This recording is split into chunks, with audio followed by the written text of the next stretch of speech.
Thank you for this stimulating presentation. Now we're going to have Alejandro Falla Rodriguez, who has a degree in law from the Iberoamericana University. He also studied at Oxford and here at Flaxo. He studied international public and private law at the Netherlands, and he's a doctoral candidate in law at UNAM. He studied public, private. He's worked in the public, private, and academic areas. He mostly works in international relations, competitiveness, and public policy. He was the Deputy Director General at the Ministry of Economics, and he worked on 11 international trade agreements, and he was a member of the Chamber for Competitiveness of the Lower Chamber, where he worked on several reforms. In 2011, he became General Director at the Ministry of Economics as an independent consultant. He's worked for the UN, the Asia Pacific Economic Cooperation Forum, as well as several international agencies. He teaches at the Iberoamericana University and also teaches at the UNAM. In 2008, he received from the Iberoamericana University a prize to his merit as professor. He also has published books, Strengthening Regulators, Changing the Game in Mexico, and 3 Regulators and 3 Challenges in 2011. He's a co-writer of the Treaty for the Most Favored Nation of 2010 and Expropriation in 2012, published by UNIPAD. He has given conferences all over the world, and he writes every 2 weeks for the Reforma newspaper. And today he will speak of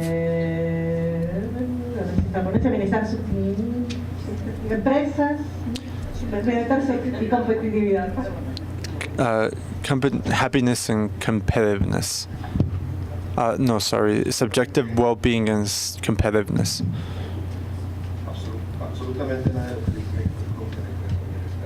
Absolutely nothing about my CV has anything to do with well-being or psychology. So for me, it's a challenge to come and speak to you about this. But first of all, I thank you for the invitation, which was initially sent to the Undersecretary of Competitiveness at the Ministry of Economics, but I'm here on her behalf. Well, we don't really have an area for this. Sorry, this is a better mic. Nor at the Ministry of Economics, or in my experience as an academic, have I ever studied subjective well-being or happiness. And when they asked me to come and speak of this, it was a challenge to try and have a 20-minute intervention. But once I read about it, I found an interesting correlation to something I've studied, which is competitiveness. And there's definitely a cause and effect relation between subjective well-being and these two issues, and this is how I'm going to present. And well, this is definitely I'm speaking on for myself here, but this is an interesting concept to come across. So my focus is going to be mostly economic. I understood what you said because I'm married to a psychologist. It's very interesting. Okay, so we've had the educational and the psychological approach. So now let's go to the first slide. So I'm going to structure the presentation first, and I'm going to recover important concepts concepts regarding subjective well-being, and now I'm going to reference the main indicators, and then I'm going to speak of competitiveness, and that perhaps will be what I'll be sharing here, and well, also the relation between well-being and competitiveness for public policy. Okay, so subjective well-being has different definitions. The common denominator is that it has to do with external and internal factors. So external factors can include income, community development, government structures of a country, values and religion, and also personal issues such as psychological issues, family issues, gender issues, education issues, health, among other things. So it's not easy to measure, and there's a huge difference between happiness and well-being.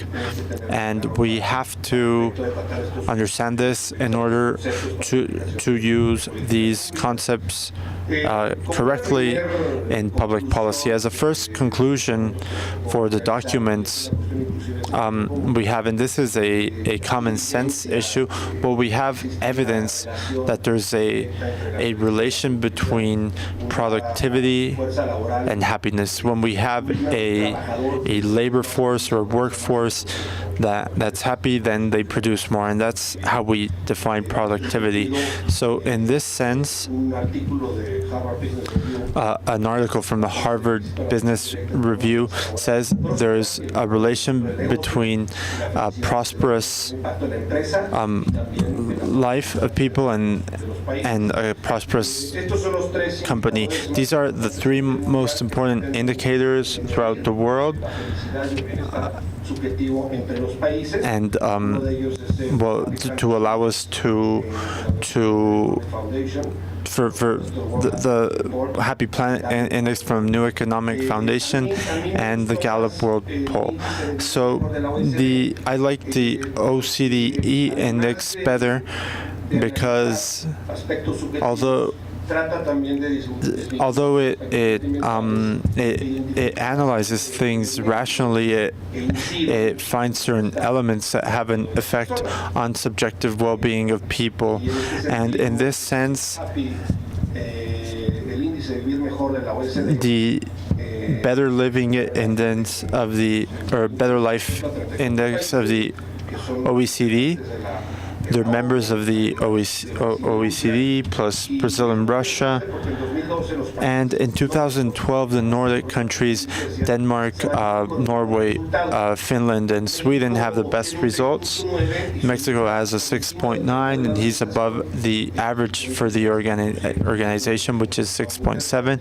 So it's an interesting result. And why do I think this is interesting? Well, let me tell you in just a bit, because a common denominator for these countries, for the Nordic countries, is that they have high levels of productivity, of competitiveness, and we can preliminarily establish a cause relation between competitiveness and happiness, because these countries, which have the best possibility of offering appropriate conditions that allow citizens to work and be productive and be happy and work and live in a friendly environment, in an inclusive environment, and this we will mention again further on. And this leads to the first public policy discussion, to what we want to measure.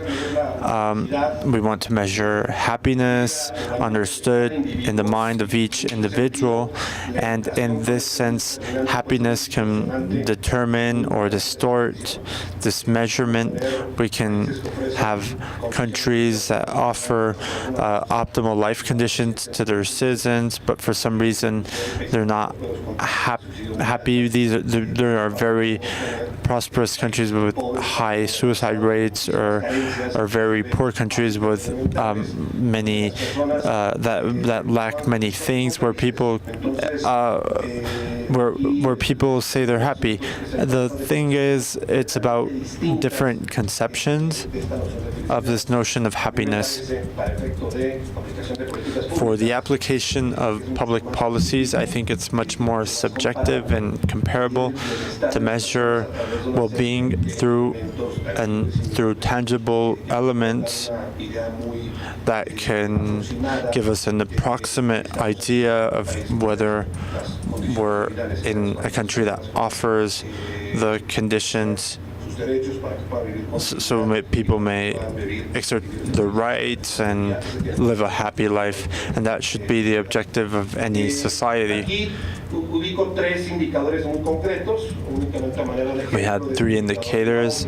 We have the OECD indicator. It includes housing, community development, education, environment, civic commitment, and safety and security. About civic commitment, well, a person who involves himself in his environment has higher possibilities of being happy. Yes, Margaret Thatcher, may she rest in peace, although she revolutionized the Britain's economy, well, she was defending individual economics. And this social inclusiveness, which is important for people. Mexico, in terms of employment, is halfway on the chart. 60% of people in our country, we have a life expectancy 75.5. It's halfway there. We have countries with much higher ones, which is 82 years. In Mexico, we have problems with education. We all know this. Although it's true that we've overcome issues with, for instance, illiteracy in the 50s and 60s, Mexico has big drawbacks, and in terms of its education and number of people with university and high school education, and this has an effect on people's well-being because it reduces possibilities of development and prosperity for a person. Y aquí pensarán, bueno, me estoy saltando un tema completamente distinto. No es así. En las siguientes diapositivas trataré de establecer la relación entre una cosa y la otra. La competitividad es un término que de cierta forma define la capacidad de un país para prosperar. Es un conjunto de factores y circunstancias que establecen la capacidad de un país para producir, es la productividad, la capacidad de un país para generar condiciones apropiadas a sus ciudadanos y elevar en el mediano y largo plazos el nivel de ingreso. Al final de cuentas, la competitividad es un fin, es un medio para un fin.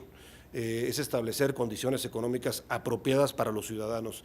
El Instituto Mexicano para la Competitividad lo define como la capacidad de un país para atraer y retener talento e inversión.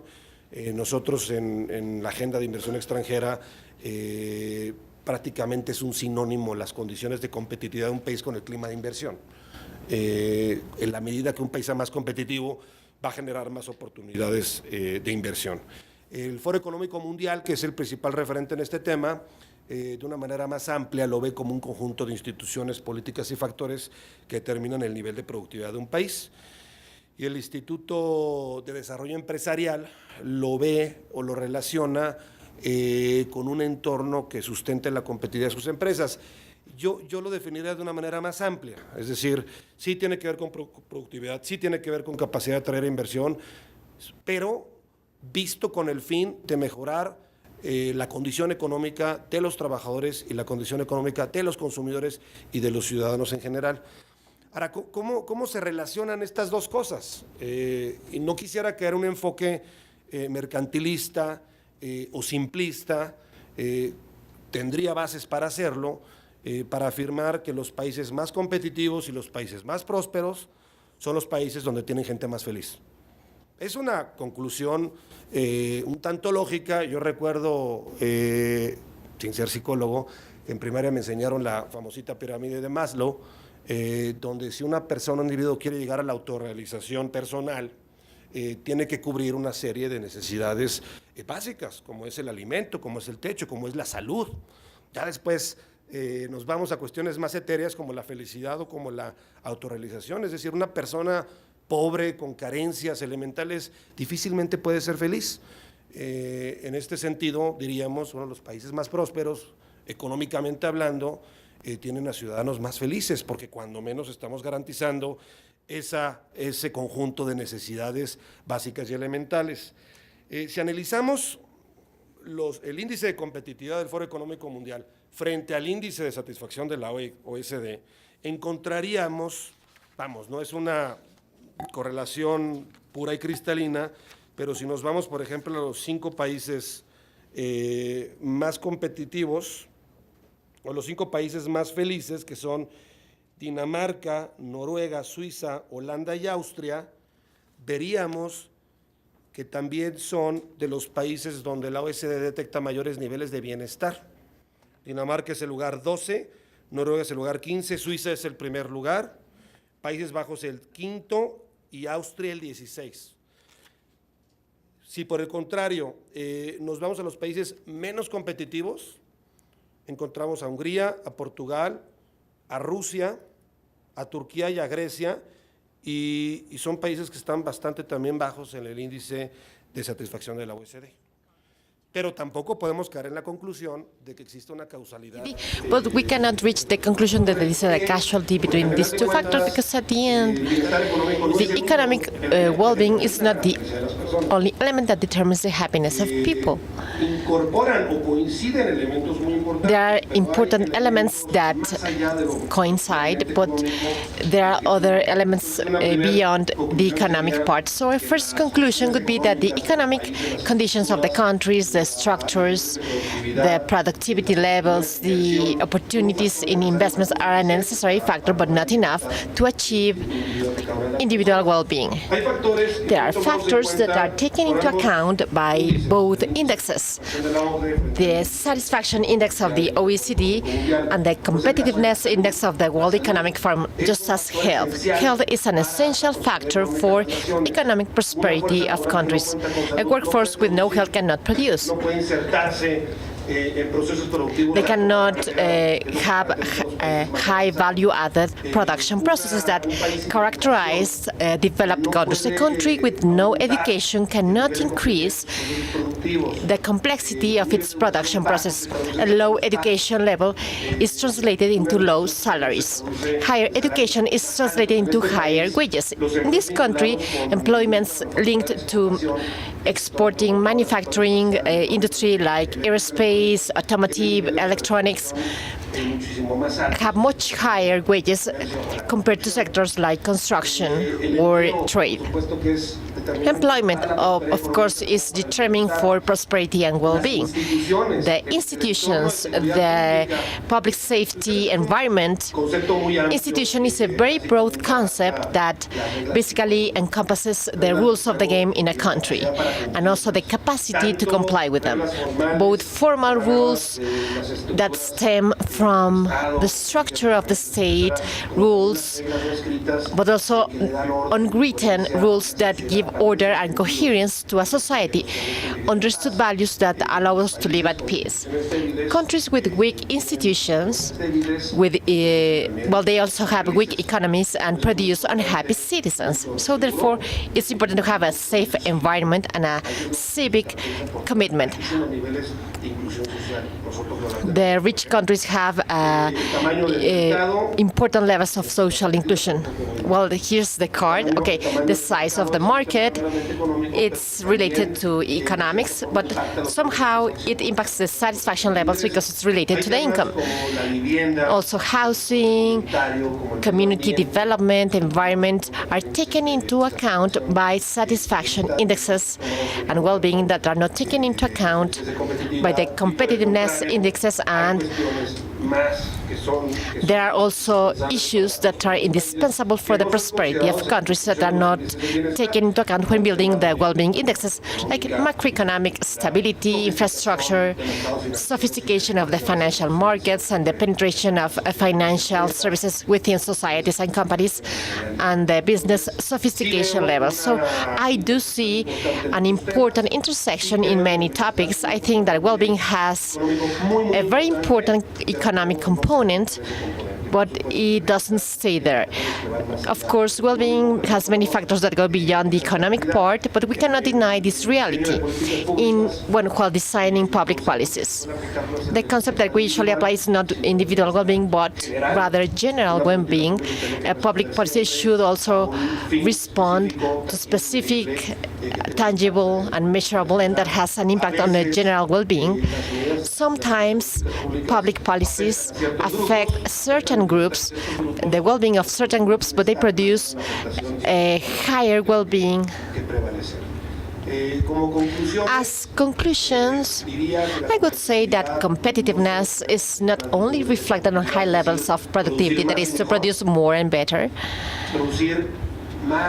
to produce more with the same or more even with less, but also it has an impact on the development and well-being of people. The countries with better conditions incorporate people, provide material resources to meet basic needs, and allow them to live with dignity. And in this regard, they maximize the probability of being happy or reaching the objective. I think happiness as such does not exist. The person who is happy 24/7 is crazy, is out of his mind. Well, we have sporadic moments. What we have to look for is well-being, stability, peace, harmony, which is not the same.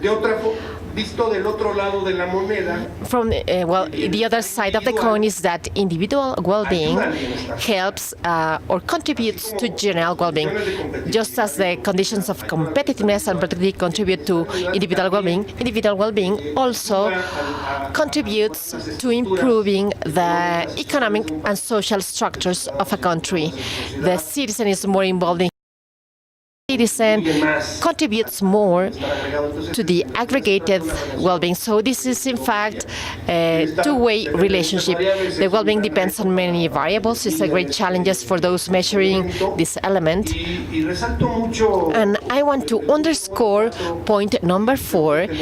I think we have an obsession, those policymakers, of measuring everything according to what we produce. That is, every year, increase, decrease the GDP, and we are obsessed with economic growth. And we insist that prosperity should be measured according to what we produce. Like if we were a huge factory, we are not a factory. We are people who are confined in a territory, and the final objective should be the pursuit of happiness and well-being of people. So I really applaud this trend to measure progress not only in economic terms, but also in terms of well-being and happiness of people, the population. And this should be a fundamental factor to measure the efficacy of public policies. Thank you.